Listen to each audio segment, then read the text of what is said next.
Good afternoon. It's the 3rd of September and you're watching Arirang News, coming to you live from Seoul. Thank you for joining us. I'm Kwon Jang-woo. In today's show, we look ahead to the South Korean delegation's trip to Pyongyang this Wednesday. What will be discussed and where will it leave negotiations with North Korea on denuclearization? That will be coming up later, but first we get the latest on our other top stories of the day with Devin Whiting at the NEWSCENTER. Devin?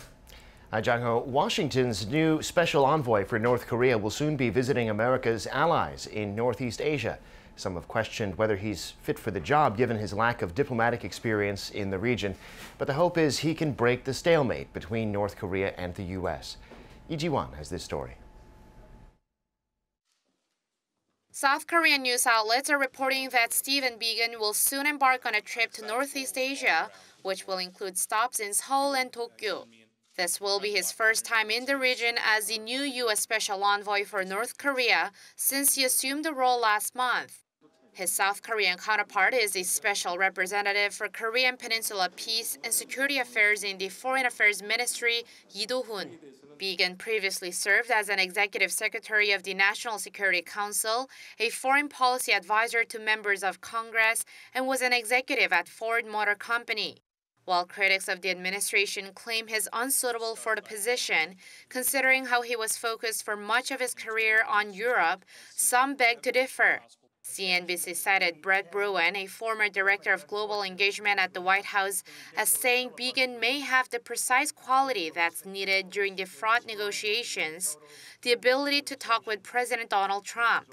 Bruen says no one in the State Department has the ability to convey the complexity of the denuclearization negotiations to the president in a way that he understands and will go along with.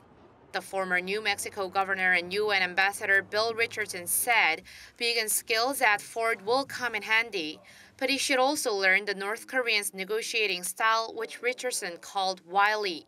He also suggested the two words Biegun should remember during his talks with the North as timelines and verification. With the denuclearization process between Pyongyang and Washington seemingly at standstill, it remains to be seen whether Biegun's trip to Asia can move the needle forward. Lee Ji-won, Arirang News. Next Sunday, on September 9th, North Korea will celebrate the 70th anniversary of its foundation. And in the lead-up, satellite pictures show it's getting ready for another military parade. The regime will be showing off its weapons, maybe even ICBMs, as diplomatic efforts to end its nuclear and missile programs seem to be stalling. Lee Sung-jae reports.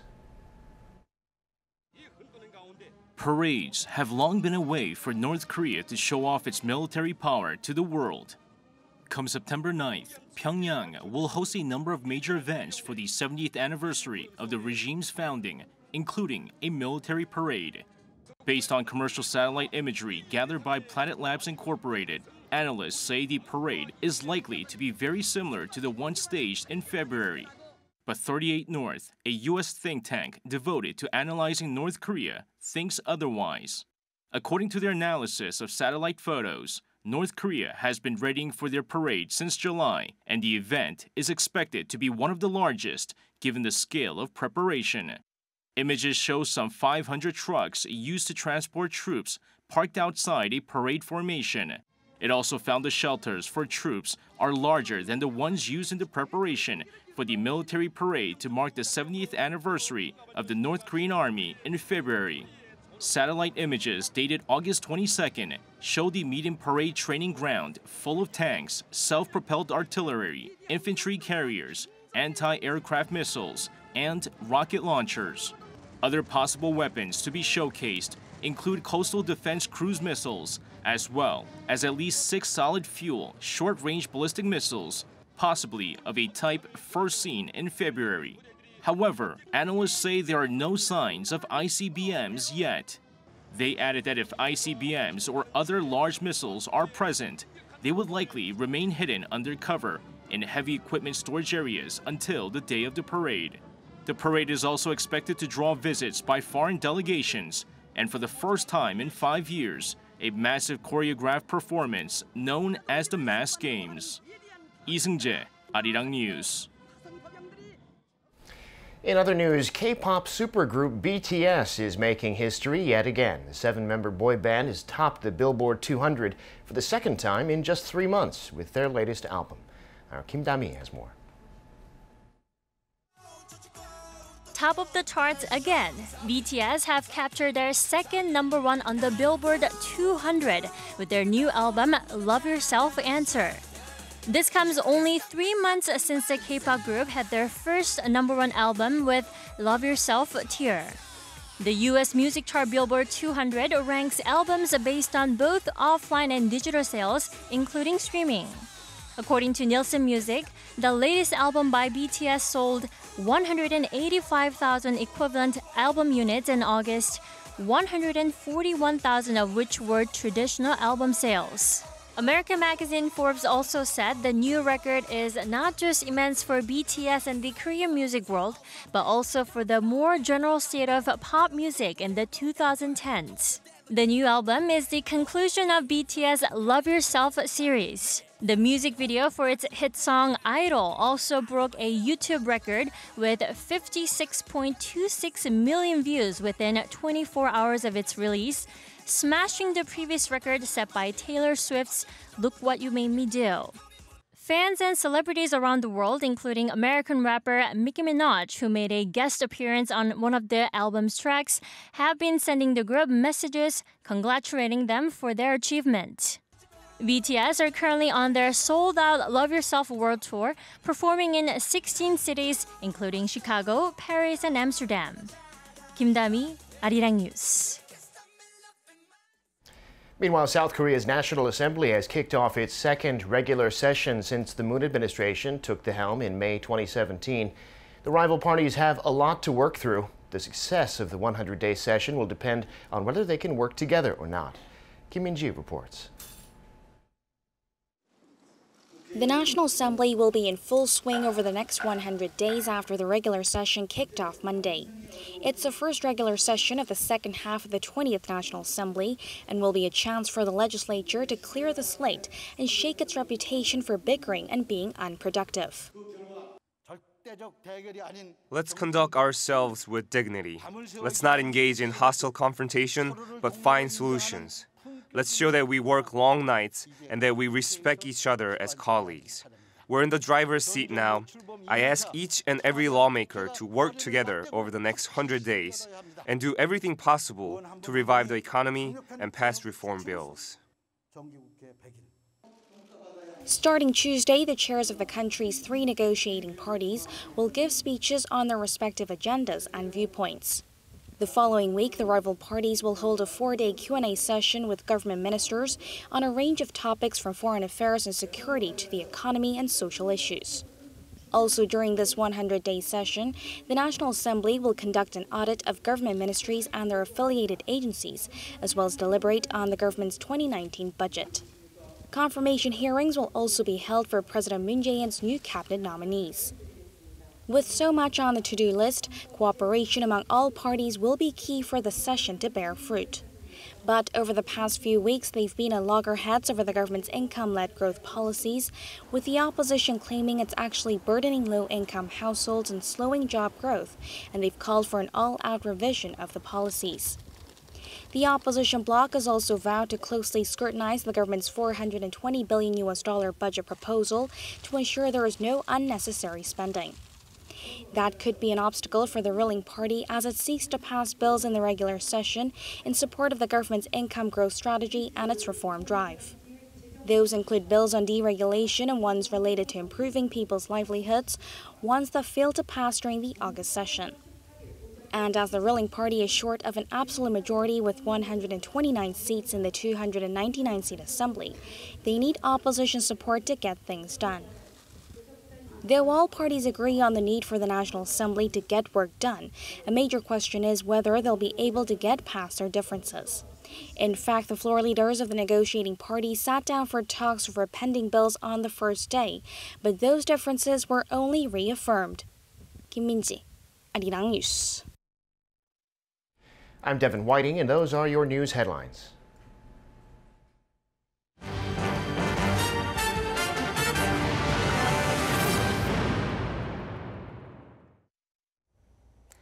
In March, when South Korea's National Security Advisor Chung Eui-yong last went to Pyongyang, it not only paved the way for the Inter-Korean Summit, it also kick-started the chain of events that led to the Kim-Trump Summit in June as well.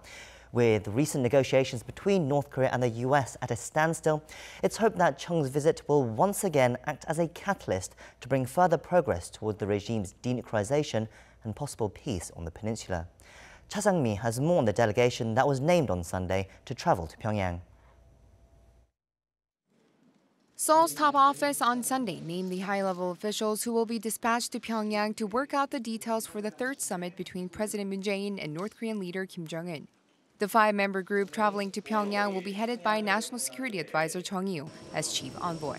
The others are key officials in charge of inter-Korean affairs: the National Intelligence Service Chief Seo Hoon, Vice Minister of Unification Chun Hae-sung, NIS Deputy Chief Kim Sang-kyun, and Yoon Gun-young, the Presidential Secretary for State Affairs. The delegation will set off for North Korea on the 5th via the direct route on the western side of the peninsula, and they'll return to the south the same day. In view of the importance of their visit, the delegates are the same as last time. These five officials went to Pyongyang in March to arrange the historic Panmunjom summit. Their main agenda, the spokesman said, is to discuss ways to develop inter-Korean ties in a way that does not violate UN sanctions and to find a comprehensive way to implement the April 27th Panmunjom Declaration, namely to officially end the war and denuclearize the Korean peninsula. As for why the visit will only last a day, the Blue House said that unlike their first visit in March, the two Koreas have built trust since then, making a one-day visit possible. The spokesman didn't say whether the team will be meeting with North Korean leader Kim Jong-un. Cha Sang-mi, Arirang News. For more, we have with us Professor Kim Hyun-wook from the Korea National Diplomatic Academy. Thank you for coming on the show as usual, Professor. Okay, pleasure to be here. Now, we just heard in that report that the Moon administration is once again sending the National Security Advisor Chung Eui-yong to Pyongyang along with the delegation that went last time as well. Now, one of the agendas will be about setting the date for the Inter-Korean Summit and confirming it as well.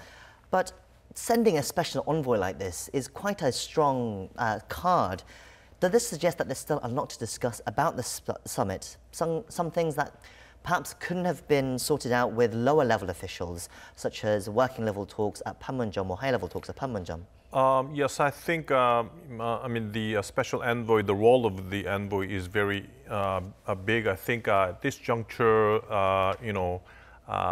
maybe he needs to deliver the President Moon's message directly to, Kim Jong-un, and also would like to have some opportunity to talk with Kim Jong-un privately.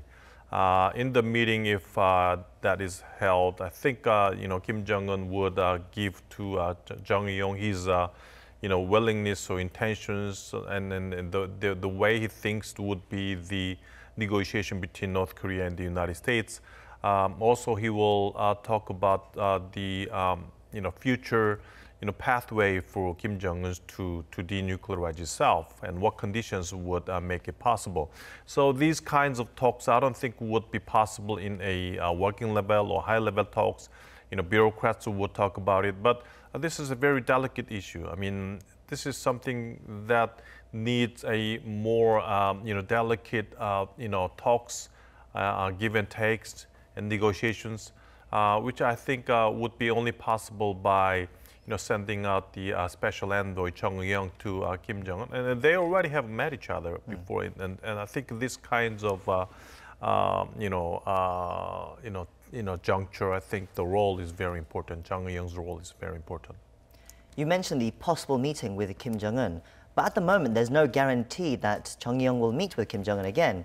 For example, last time when Pompeo, the US Secretary of State, went to Pyongyang, he thought he was going to meet Kim Jong-un, and that didn't happen either. The Blue House at the moment have not confirmed either way. Do you think they will meet? And even if they don't meet, what message would that North Korea be sending then? Oh, we cannot be sure whether the meeting with Kim Jong-un would be possible. That all depends upon Kim Jong-un's decisions in denuclearization issues. Now, still, of course, the U.S. position is rather flexible. Recent, remarks by Began, special representative for North Korea issues, I think he showed some flexibility in the U.S. position on North Korea. If North Korea promises on giving the timeline for denuclearization to the United States and promises on giving the declaration of nuclear capabilities of North Korea, maybe the U.S. can concede to North Korea the declaration of the end of the Korean War, before it receives all the kinds of denuclearization and gifts and incentives from North Korea, which is a big concession from the United States, I think.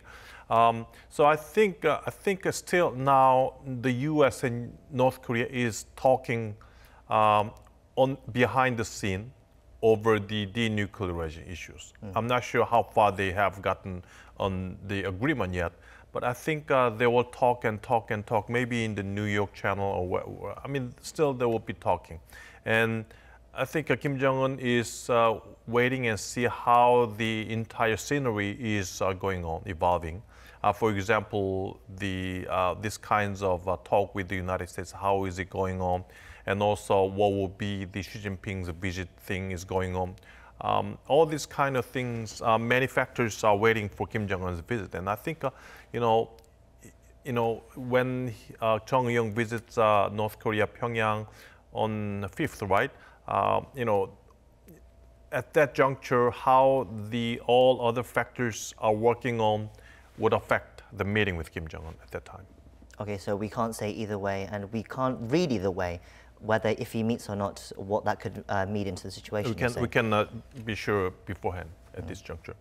Well, I guess at least one good sign was the fact that they announced, South Korea announced that they were sending this presidential envoy delegation on Thursday. And we know that because they sent the request, Friday. They sent the request on Friday morning to North Korea. And by the afternoon, it had been accepted and announced. This quick agreement for talks can be considered a good sign, no? Yes, I think it's a good sign. At least this shows that Kim Jong-un definitely wants to have in North Korea a big role. I mean, South Korea. I mean, South Korean government has been, playing as an important mediator between North Korea and the United States, and still needs the role of South Korea. Even though North Korea still does not want to begin the initial stage of denuclearization, still South Korea wants to make this frame of negotiation between two countries to evolve smoothly in the future.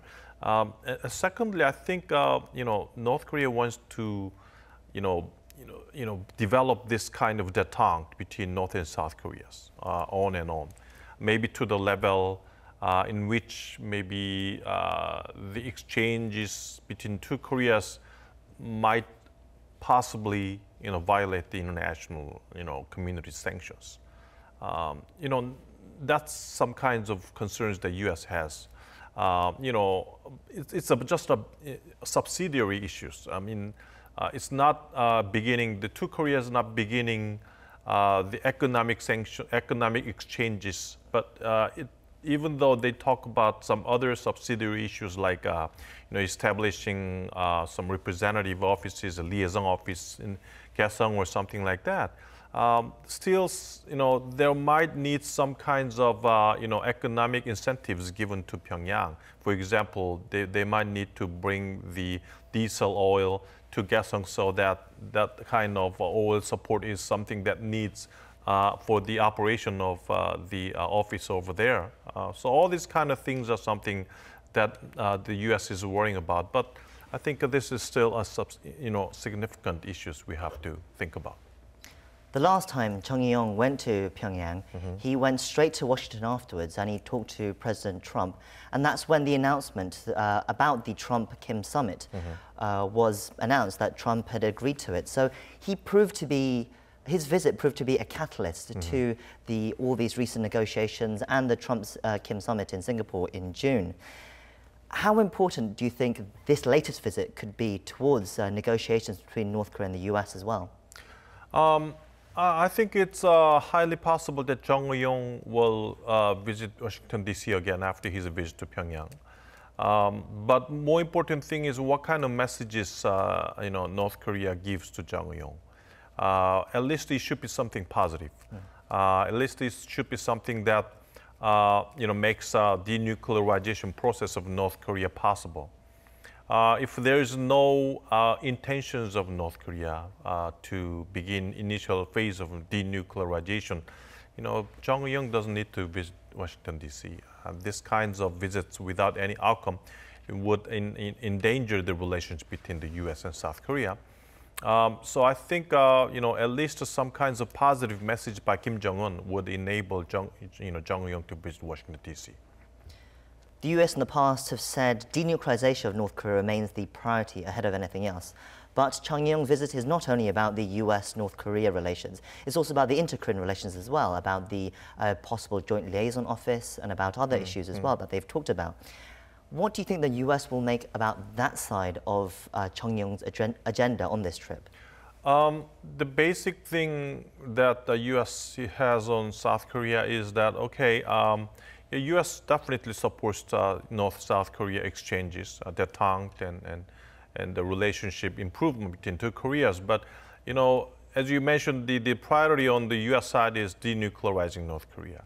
And once the denuclearization issue to be, evolving in parallel with, detente issues between two Koreas, so that the South Korea and the U.S. would be on the same page on North Korea policy issues. The U.S. wants to have South Korea to be on the same policies. If it's sanctions, the U.S. and South Korea has to be on the same sanctions. If it's engagement, U.S. and South Korea has to take the same engagement policy on North Korea. And a big concern the U.S. has is the bigger concern, I would say, is the weakening of the U.S.-South Korea alliance. I mean, they're also concerned, the U.S. also have some concerns about the denuclearizing North Korea. But bigger concern they have is that because of different postures between U.S. and South Korea on North Korea policies, what if the alliance gets weakened in the future? That's something that China wants to make. If the alliance becomes weakened because of different policies on North Korea, China would be really happy. That's, I think, the biggest concern the U.S. has right now.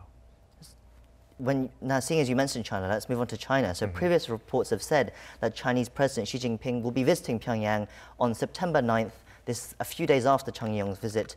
That's before the 70th anniversary of the regime's foundation. Now, it's not been confirmed yet, so we don't know whether it's going to happen. But how do you think that will play on Chung Eui-yong's mind as they're negotiating with North Korea? I think what China wants right now is to soften the U.S. pressure on China. And that's, I think, the priority it has. If Chung Eui-yong visits, North Korea, I think, if Xi Jinping visits North Korea, I think, China wants to, bolster the relationship between North Korea and China. But also, by doing that, China wants to have the North Korea and the U.S. negotiation frame to, resume in the future. Which is very important for China because the North Korea and the U.S. frame is broken. There will be a big, big punch on China. I mean, the U.S. Kind of always think that China has been the country that has broken the frame between the U.S. and North Korea. So I think China definitely wants the frame to re-begin. And I think if Xi Jinping visits North Korea, that signifies that North Korea and the U.S., they have, reached an agreement so that they would be able to re-begin their negotiation frame between two countries. So I think that would be a good sign. I mean, Xi Jinping visit to Pyongyang would be a good sign about the, current, negotiation frame between two countries, the U.S. and North Korea. And finally, if we go back to the inter-Korean relation issues, so Chung Eui-yong is going, he'll be talking about the Panmunjom Declaration, and they said they'll be discussing how they would plan to move forward on that. But what kind of progress do you think they can make on that during this visit? Of course, they will probably arrange the date for the next Inter-Korean summit. But what else can they achieve during this visit? I think that's a very tough one. Maybe they can agree upon what date that the summit will be held. But the agenda itself is very tricky. Now, they have to think about some very tricky issues. For example, establishing a liaison office at Kaesong.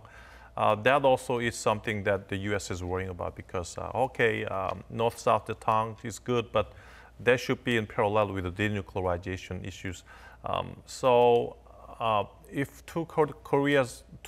if Jong-un visits Pyongyang, I think rather than the date, they also have to think about the agenda of the summit meeting, and also I think that's why it's really important that Jong-un persuades Kim Jong-un so that they would resume the negotiation frame with the United States, because that frame between the U.S. and North Korea would determine how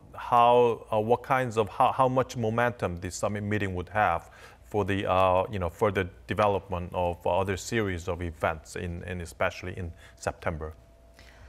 Yes, Professor. So Jong-un's visit will be on Wednesday. We'll be keeping a close eye on that and see what comes out of it. Thank you for coming in today and sharing us your insights. Thank you.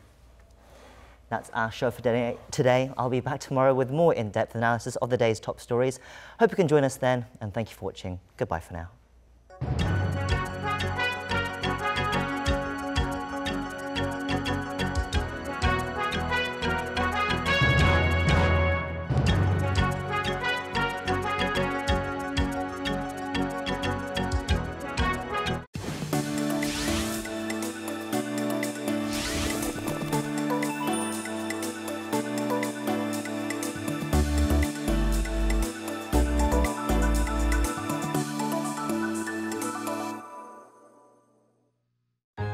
If you're on Jeju-do Island, our FM frequencies are 88.7 in Jeju.